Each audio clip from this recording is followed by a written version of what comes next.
हर रोज एक नई कहानी देखने के लिए चैनल को सब्सक्राइब करें और बेल आइकन दबाना ना भूलें। मोना अपनी मालकिन के घर में काम कर रही थी। मोना की मालकिन सीता काफी अच्छे स्वभाव की थी। सीता कभी भी अपने नौकरों को नौकर नहीं समझती, लेकिन अगर किसी के अंदर अपनी अमीरी का घमंड था तो वो थी सीता की बेटी नीतू। नीतू किसी से सीधे मुंह बात तक नहीं करती थी, लेकिन सीता अपनी बेटी नीतू को हमेशा दूसरों की इज्जत करना सिखाया करती थी। ऐसे ही एक दिन नीतू मोना को आवाज लगाती है। Mona aunty, Mona aunty. क्या हुआ नीतू बिटिया? काका, मोना आंटी कहाँ है? वो तो अभी तक आई नहीं है बिटिया। क्या बात है? कोई बात है तो तुम हमका बोल दो, हम कर देंगे।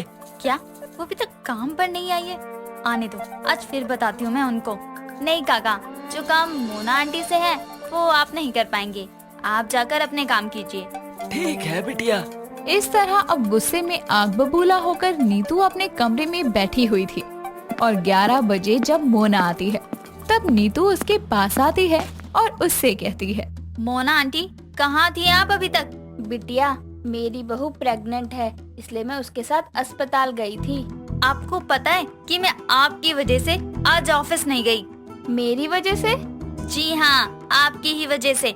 आपने मेरी वो ब्लैक वाली ड्रेस कहाँ रखी थी? बिटिया, आपके सामने ही तो उसको ड्राई क्लीन के लिए भेजा था। अरे हाँ, मैं ये कैसे भूल गई थी। हाँ ठीक है, पर ध्यान रहे कि आगे से आपको कोई छुट्टी नहीं मिलेगी, नहीं तो मैं आपके पैसे काट लूंगी। नीतू मोना पर भड़क रही थी कि तभी वहाँ नीतू की माँ सीता आती है और नीतू को फटकार लगाते हुए कहती है, नीतू, ये क्या बदतमीजी है? और तुम होती कौन है इसको ऑर्डर देने वाली कि ये कब यहाँ आएगी और कब नहीं? माँ, आपने इन नौकरों को ना अपने सर पर चढ़ा कर रखा है। एक तो लेट आ रही हैं, ऊपर से बहाने भी अपनी बहू के बना रही हैं। ये लेट मेरे कहने पर आई थी और इसको मैंने ही कहा था कि अपनी बहू का अच्छे से ख्याल रखे। सीता की बात सुनकर नीतू अपने पैरों को पटकते हुए वहाँ से गुस्से में तो चली जाती है, तो वहीं दूसरी तरफ मोना की मालकिन सीता उससे कहती है, मोना, इसकी तरफ से मैं तुमसे माफी मांगती हूँ, मुझे माफ कर दो। अरे कैसी बात कर रही हैं मालकिन आप? बच्ची है अभी, वो जाने दो।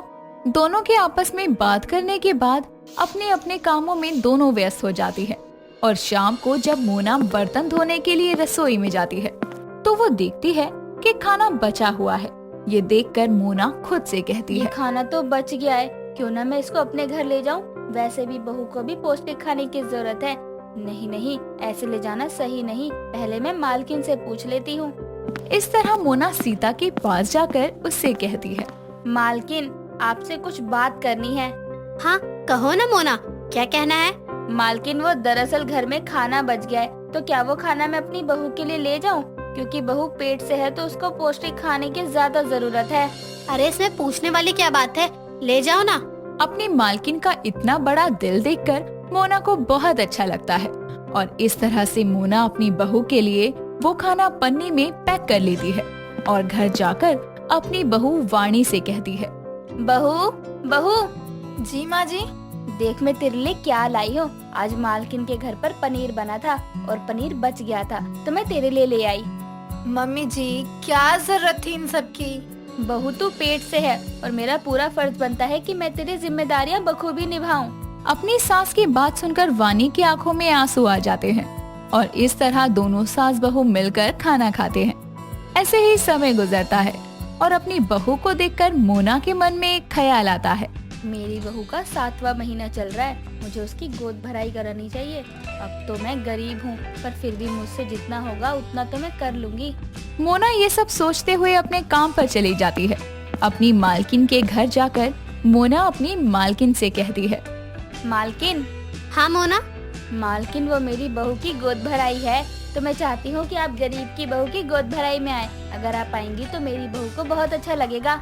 अरे अरे मोना, ये कहने की बात थोड़ी ना है, मैं और मेरी बेटी तुम्हारी बहू की गोद भराई में जरूर आएंगे।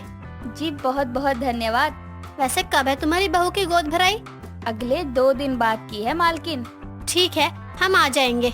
इस तरह मोना मुस्कुराती हुई वहाँ से चली जाती है और शाम को जब नीतू अपने घर आती है तो सीता नीतू से कहती है, नीतू बेटा, परसों वानी की गोद भराई है, इसलिए हम परसों वहाँ जा रहे हैं।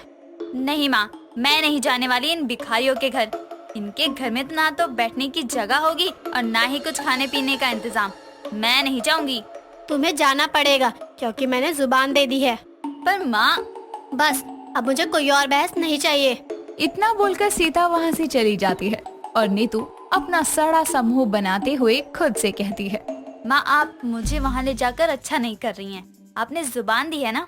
मैं यानी आपकी बेटी नीतू खुद से वादा करती हूँ कि आपके साथ आपकी बेटी उस नौकरानी की बहू की गोद भराई में तो जाएगी, लेकिन उसकी गोद भराई में शामिल होने नहीं, बल्कि उसकी गोद भराई खराब करने। देखते ही देखते अब 2 दिन गुजर जाते हैं। नीतू और सीता दोनों ही मोना के घर जाते हैं। मोना का घर देखकर नीतू अपनी माँ सीता से कहती है, माँ कितना ईयू वाला हाउस है इन लोगों का। नीतू ऐसे नहीं बोलते हैं, गलत बात है। अरे मालकिन, बिटिया आप दोनों आ गई। आइए आइए बैठिए। अरे आंटी, हम यहाँ बैठने थोड़ी आए हैं। आज मैं आपकी मदद करूँगी। बताइए खाना कहाँ बनाना है। अरे बिटिया आप यहाँ आ गई, यही बहुत बड़ी बात है। और रही खाने की बात, तो वो मेरी बहू ने पहले ही बना दिया। नहीं, मुझे तो फिर भी आपकी मदद करनी है। ठीक है बिटिया। इस तरह मोना नीतू को अपने घर की छोटी सी रसोई दिखाती है। अब क्या था, नीतू उसके हर खाने में नमक मसाला लाल मिर्च डालकर उसे खराब कर देती है, लेकिन ये सब कुछ वाणी देख लेती है, पर वो उसको कुछ नहीं बोलती। और उसके जाने के बाद वो एक बार फिर से खाना बनाती है। नीतू को मोना के घर में काम करते हुए देखकर सीता को हैरानी होती है और वो हैरानी के साथ खुद से कहती है, ये यहाँ पर काम कैसे कर रही है? जो लड़की अपने घर में काम नहीं करती वो अपने नौकर के घर पर उसकी मदद कर रही है। कुछ हजम नहीं हो रही है ये बात। जो भी है, मुझे इस बारे में नीतू से पूछना ही होगा। आखिर वो अब क्या गड़बड़ कर रही है। सीता नीतू से बात करने के लिए जा ही रही थी कि तभी उसकी नजर मोना और वाणी पर जाती है, जहाँ वो उन दोनों की बात सुन लेती है। मम्मी जी, नीतू मैडम ने ऐसा क्यों किया होगा? कोई बात नहीं बेटा, वो हमारी मालकिन है। शायद उनको हमारा स्वागत अच्छा नहीं लगा हो, इसलिए उन्होंने ऐसा किया हो। क्या किया है नीतू ने? अरे मालकिन आप। नीतू ने क्या किया है? मोना बताओ मुझे तो पहले से इस पर शक हो रहा था। वो तुमसे इतनी घुली मुली जो थी, जरूर इसमें कोई गड़बड़ है। मालकिन, नीतू मैडम ने पूरे खाने को बर्बाद कर दिया। क्या? मैं उसको नहीं छोड़ूंगी। नहीं मालकिन, रुक जाइए, बच्ची है, प्लीज उसको कुछ मत कहिए। हाँ मालकिन, कुछ मत कीजिए। सीता उन दोनों की बात मान जाती है और उस समय वो नीतू को कुछ नहीं बोलती। ऐसे ही थोड़ी देर बाद सभी मेहमान आने शुरू होते हैं। तभी नीतू की ड्रेस कील में फंसकर फट जाती है। ये देखकर वाणी अपने दुपट्टे से नीतू को ढकती है और उसको अपना सूट पहनने को देती है। गरीब है फिर भी इतना बड़ा दिल है। ये देखकर नीतू को अपने किए पर पछतावा होता है और वो वाणी से नजर झुकाए माफी मांगते हुए कहती है, वाणी मुझे माफ कर दो। पर क्यों? मैंने तुम्हारी गोद भराई खराब करने की कोशिश की है, इसलिए। मैं जानती हूँ मैडम, लेकिन मैंने कुछ नहीं कहा और दोबारा खाना बना लिया। जब तुम सारी बातें जानती थी तो तुम मुझे। मैडम, मैंने इसलिए कुछ नहीं कहा क्योंकि मैं जानती हूँ कि आपकी कितनी इज्जत है।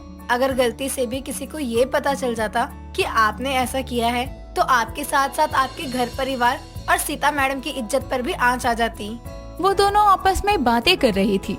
तभी वहाँ पर सीता और मोना आती है और नीतू को वाणी से बात करता हुआ देखकर सीता कहती है, मुझे तो तेरी करतूतों पर पहले से ही शक हो रहा था।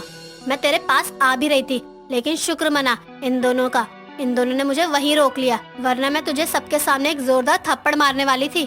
माँ, आंटी, मेरी वजह से ही ये गोद भराई खराब हुई है ना, तो मैं वादा करती हूँ कि मैं वाणी दीदी की गोद भराई अपने घर करवाऊंगी। अब क्या था, नीतू को अकल आ जाती है और वो अपनी गरीब बहू की गोद भराई अपने बड़े से घर में बड़ी धूमधाम से सफल करवाती है।